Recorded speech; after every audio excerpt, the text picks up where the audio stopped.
बिस्मिल्लाहिर्रहमानिर्रहीम अस्सलाम वालेकुम। आज मैं कच्चे कीमे के बीफ कबाब बनाऊंगी, यानी कि बीफ कीमे के कबाब तैयार करेंगे। बीफ कीमे के कबाब वैसे तो सभी अपने घरों में बनाते हैं, लेकिन जो मैं रेसिपी बताऊंगी उसमें ऐसी टिप्स मौजूद हैं जिससे आपके कबाब ना तो टूटेंगे और खाने में बड़े ही सॉफ्ट जूसी बनेंगे। इन्हें बनाने के लिए मैंने 4 मीडियम साइज के प्याज लिए हैं, जिन्हें मैंने मोटा मोटा काट लिया है, और 1 लहसुन लिया है, उसे भी छील लिया है। 2 इंच का अदरक का टुकड़ा लिया है, उसे भी बारीक बारीक इस तरह से काट लिया है, और 4-5 हरी मिर्चें ली हैं। अब हम इन तमाम चीजों को ब्लेंडर में डाल देंगे और इसमें थोड़ा सा पानी शामिल करके इसका बारीक पेस्ट बना लेंगे। 1.5 किलो कीमे में ये सारी चीजों का पेस्ट बनाकर हम शामिल करेंगे।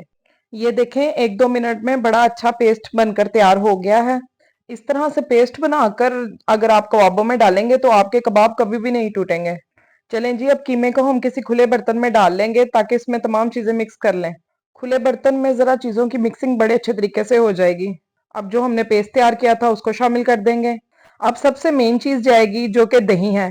जी हाँ, दही दही हम शामिल करेंगे, इससे आपके कबाब जूसी और सॉफ्ट बनेंगे। अब मसालों को शामिल करेंगे। मसालों में मैंने 1 टेबल स्पून भरकर नमक शामिल किया, 1 टेबल स्पून लाल मिर्चों का पाउडर, हाफ टेबल स्पून हल्दी, 1 टेबल स्पून कुटी लाल मिर्चें, 1 टेबल स्पून जीरा पाउडर, हाफ टेबल स्पून गरम मसाला पाउडर, थोड़ा सा खुश्क धनिया हाथ की हथेली पर मसल कर आपने शामिल करना है। इसके साथ 2-3 चुटकियां खाने का सोडा, मीठा सोडा शामिल करना है। मीठा सोडा आपके कबाबों को फुलाएगा और इन्हें सॉफ्ट बनाएगा। अब हम इसमें 1 कप आटा शामिल कर दें। लोग बेसन भी शामिल करते हैं, लेकिन बेसन के कच्चेपन की स्मेल आती है। आटा शामिल करने से किसी किस्म की स्मेल नहीं आएगी। आटा जो होगा वो इसकी सारी नमी को चूस लेगा, जिसकी वजह से आपके कबाब ढीले नहीं बनेंगे और टूटेंगे नहीं। अब बारीक कटा हुआ धनिया शामिल करके इन तमाम चीजों को अच्छे तरीके से मिक्स कर लें। 2-3 मिनट लगाकर मैंने तसल्ली से इसे अच्छी तरह से मिक्स कर लिया है ताकि तमाम मसाले और चीजें यकजान हो जाएं। अब हम इसके कबाब तैयार करेंगे। आप चाहें तो इसे 1 घंटे का स्टे भी दे सकते हैं, लेकिन मैंने अपने शोहर को खाना देना था, इसलिए मैंने इसे फौरन ही बना लिया।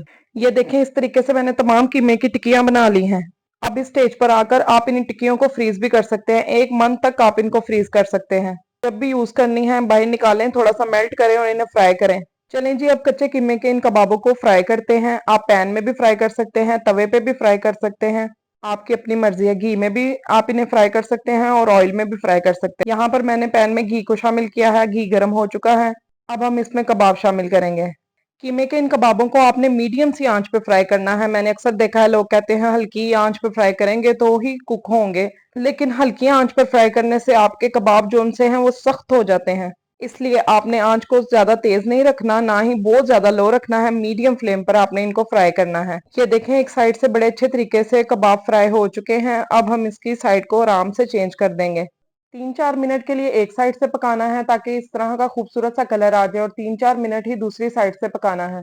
टोटल 7-8 मिनट में बड़े जबरदस्त खूबसूरत से कबाब चटपटे चरखाड़ेदार तैयार हो जाएंगे। ये देखें, माशाल्लाह से कितना खूबसूरत कलर आया है। अब मैं तमाम कबाबों को आराम से प्लेट में निकाल लूंगी। कच्चे कीमे के कबाब अगर आप एक दफा इस तरीके से बनाएंगे तो मुझे उम्मीद है आप कभी भी दूसरी कोई रेसिपी को ट्राई नहीं करेंगे। परफेक्ट मेजरमेंट के साथ मैंने आपको ये रेसिपी बताई है। बकरा ईद पर इसको जरूर ट्राई कीजिएगा और मुझे बताइएगा कि आपको ये रेसिपी कैसी लगी। ये देखें, कितने सॉफ्ट, डिलीशियस और मजेदार कबाब तैयार हुए हैं। घर की गरम गरम रोटियों के साथ इसे सर्व करें। कच्चे कीमे के ये कबाबों की अगर रेसिपी आपको अच्छी लगी तो मेरी वीडियो को लाइक कर दीजिएगा और सब्सक्राइब कर दीजिएगा मेरे चैनल को, और हाँ, बेल आइकन को जरूर दबा दीजिएगा ताकि आपको मेरी तमाम नई आने वाली वीडियो मिल सके। दुआओं में मुझे याद रखिएगा। इजाजत चाहती हूँ। अल्लाह हाफिज।